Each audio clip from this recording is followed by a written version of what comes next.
4 PM news network में दोस्तों आपका स्वागत है। मैं हूं आपके साथ राशिद ज़हीर। एक रिपोर्ट आपके कानों में पड़ गई होगी। उस रिपोर्ट को मैं आपको बताना चाहता हूं कि उसने खुलासा क्या किया है। इस रिपोर्ट का नाम है बिलियम इंडस वैली एनुअल रिपोर्ट्स 2025। इसके अंदर भारत को 3 वर्गों में बांटा गया है। एक वर्ग ये है कि 100 करोड़ लोग ऐसे हैं जो 8,000 रुपया से महीने से नीचे कमाते हैं, और इनके बारे में कहा गया है कि ये लोग खरीदारी की हैसियत नहीं रखते।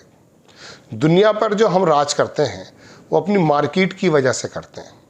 एक भ्रम हमने ये बना रखा था, और था भी, कि बड़ी परचेसिंग पावर है भारत में, लिहाजा दुनिया की तमाम कंपनीज हमारे यहाँ आकर के बिजनेस करना चाहती थी। इन रिपोर्ट के माध्यम से पता चला खरीदारी नहीं कर सकते, और ये 8,000 रुपया पर मंथ कमाने वाले ये इससे नीचे ही होंगे। 3,000, 2,000, 8,000 तो मैक्सिमम वो है। 100 करोड़ लोगों में ये वो लोग हैं जो राशन पर आश्रित हैं। ये लोग, आप बताइए, टेस्ला की गाड़ी खरीद सकते हैं? आप कितनी भी ड्यूटी को कम कर दीजिए। एक खबर तो है ये। इसके साथ जो मुझे, हालांकि 2-3 दिन पुरानी खबर है, लेकिन मुझे इसलिए बनानी पड़ी दोस्तों कि एक खबर मैं आपको एक बयान के साथ दिखाऊंगा बीजेपी के मंत्री की। बीजेपी के मंत्री दरअसल अपने लोगों को ये कह रहे हैं कि भीख मांगना बंद कर दो। बड़े अच्छे मंत्री हैं। श्रवण गर्ग साहब बड़े शानदार पत्रकार हैं। इन्होंने दरअसल एक अखबार की कटिंग ट्वीट की, हालांकि ये बयान भी है। इन्होंने लिखा 5 ट्रिलियन की अर्थव्यवस्था बनाने के लिए ऐसे नेताओं को देश का नेतृत्व सौंपा जाना चाहिए। कैसे नेताओं को? इस नेता ने कहा, कैबिनेट मंत्री ने जनता के मांग पत्रों को भीख बताया। जो लोग आते हैं मंत्रियों से अपनी बातों को करने, मांग करने, साहब ये नाला बनवा दीजिए, ये लड़की की पढ़ाई में पैसा खर्च करा दीजिए, स्कूल सही करा दीजिए, जो भी कुछ हो सकता है, उसको भीख बताया। मंत्री पटेल बोले, लोगों को सरकार से भीख मांगने की आदत पड़ गई है। किसने डाली आदत?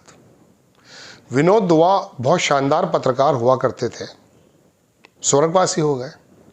मैं उनको बहुत सुनता था। उन्होंने बहुत ज़माने पहले, जब ये यूट्यूब पर इस तरह के प्रोग्राम आने शुरू हुए, तो उन्होंने एक शब्द इस्तेमाल किया था।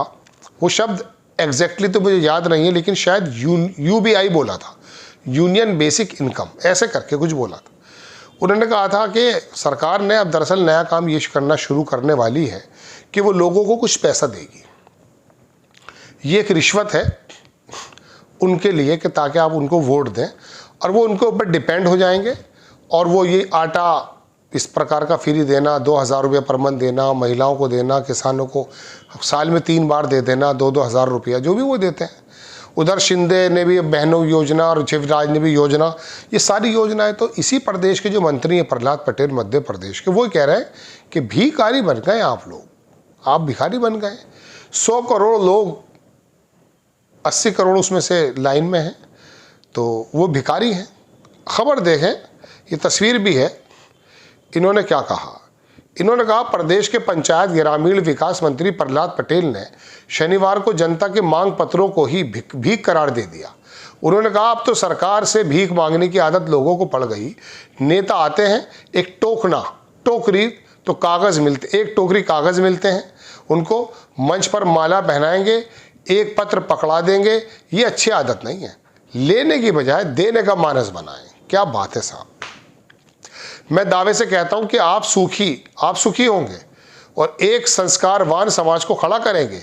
ये भिखारी की फौज इकट्ठी करना, ये समाज को मजबूत करना नहीं है, समाज को कमज़ोर करना है। मुफ्त की चीज़ों के प्रति जितना आकर्षण रखते हैं, ये वीरंगनाओं का सम्मान नहीं है। पटेल राजगढ़ जिले में सुठालिया में वीरंगाना रानी, चलिए वो तो कहाँ पे बोल रहे थे, खैर देखिए, बात तो इनकी बड़ी अच्छी है। अच्छी इसलिए है कि सरकार की जो जिम्मेदारी, उसके बारे में तो हम बराबर बात कर रहे हैं। मेरी आपकी जिम्मेदारी क्या है? कम से कम फ़ख्र के साथ अपने पैरों पे खड़े होना, हाथ फैलाना नहीं है, और मजबूत हो जाना, अपनी मेहनत से, अपनी सलाहियतों से अपने परिवार के, अपने देश का निर्माण करना, ये हमें करना चाहिए। इसमें कोई दो राय नहीं कि आदत बन गई है भीख मांगने की, भिखारी बना दिया। लेकिन अब तस्वीर का दूसरा पहलू देखिए। ये कहा गया था digital India, make in India, MSME, इसको हम उफान पे ले आएंगे। एमएसएमई क्या चीज़ है? मझोले लघु उद्योग। यूनिवर्सिटी जेएनयू के प्रोफेसर थे अरुण कुमार, उनको मैं सुन रहा था एक ज़माने पहले। वो बोले ये जो ठेले लगाने वाले हैं, अंडा बेचने वाले हैं, अखबार के हॉकर हैं, देश की अर्थव्यवस्था में 93% इनका रोल है।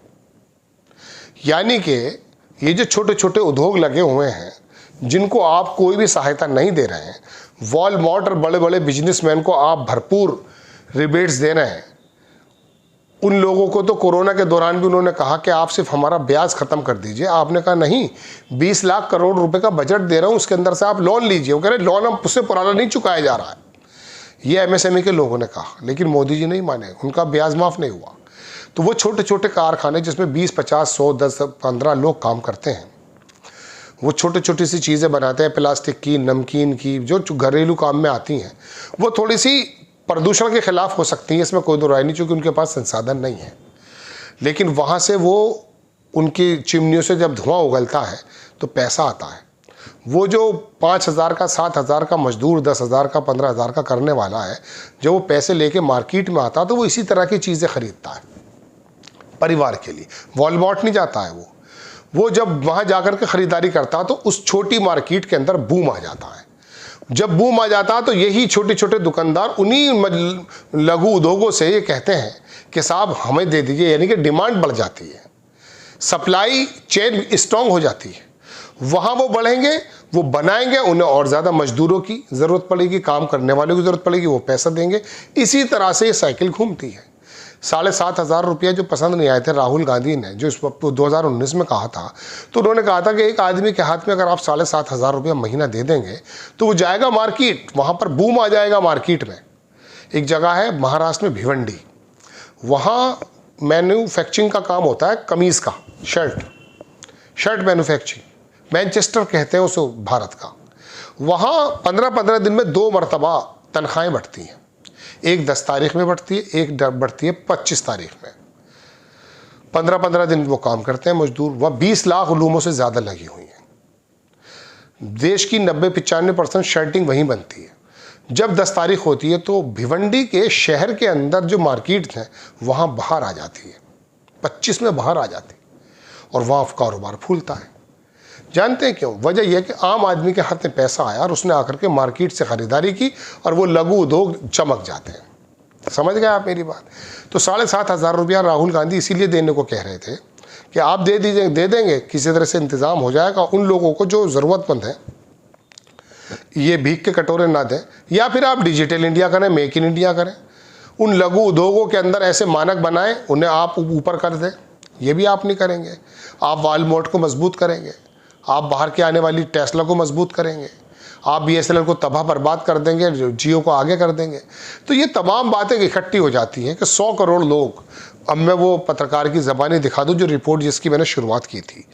ये है तो 2-4 रोज़ पहले की रिपोर्ट, लेकिन दोस्तों बात यह है, इस तरह की बातें, इस तरह की खबरें सुनने का बराए करम मन बनाया कीजिए।